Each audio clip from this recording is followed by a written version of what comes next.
Chapter 1. The Road to Paris, 1775. It was the best of times, it was the worst of times. It was the season of light, it was the season of darkness. It was the spring of hope, it was the winter of sadness. It was the year 1775. In France there was a king and a queen, and in England there was a king and a queen. They believed that nothing would ever change.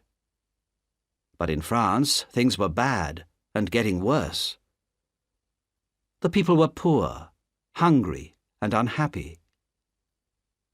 The king made paper money and spent it, and the people had nothing to eat. Behind closed doors in the homes of the people, voices spoke in whispers against the king and his noblemen. They were only whispers, but they were the angry whispers of desperate people. Late one November night, in that same year, 1775, a coach going from London to Dover stopped at the top of a long hill. The horses were tired, but as they rested, the driver heard another horse coming fast up the hill behind them. The rider stopped his horse beside the coach and shouted, "I want a passenger, Mr. Jarvis Lorry from Tellson's Bank in London." "I am Mr. Jarvis Lorry," said one of the passengers, putting his head out of the window. "What do you want?"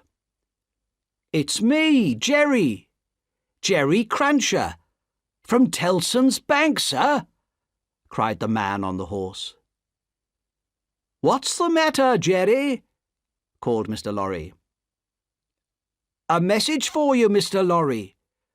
You've got to wait at Dover for a young lady." "Very well, Jerry," said Mr. Lorry. "Tell them my answer is, came back to life." It was a strange message, and a stranger answer.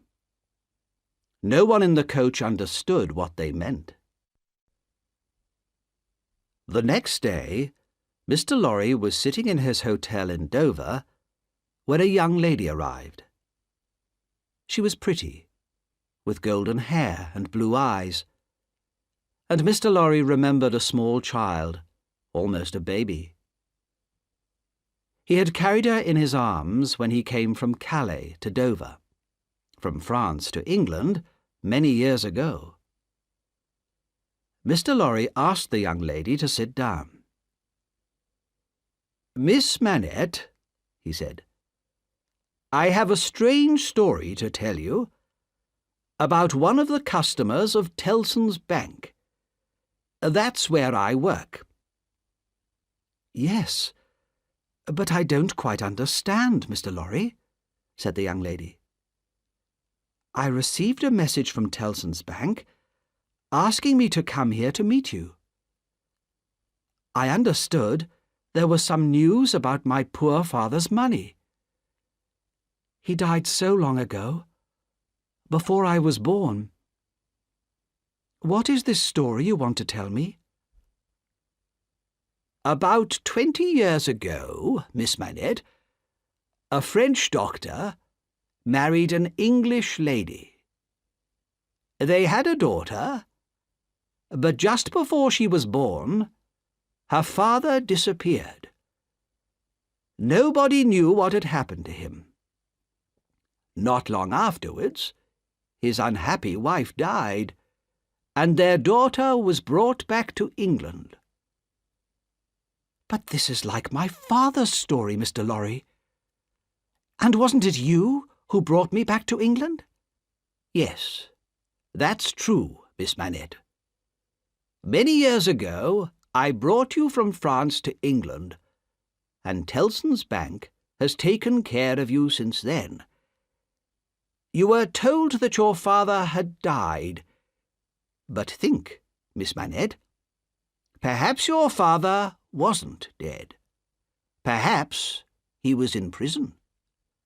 Not because he had done something wrong, but just because he had a powerful enemy.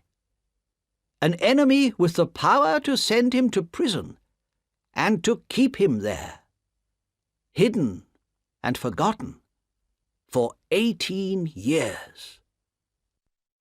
Can it be true? Is it possible that my father is still alive? Lucy Manette stared at Mr. Lorry. Her face was white, and her hands trembled. It will be his ghost, not him. No, Miss Manette, said Mr. Lorry gently. He is alive, but he has changed very much. Even his name had been forgotten.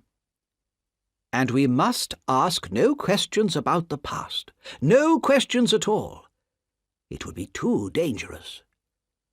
He has been taken to the house of an old servant in Paris, and we are going there to bring him back to life.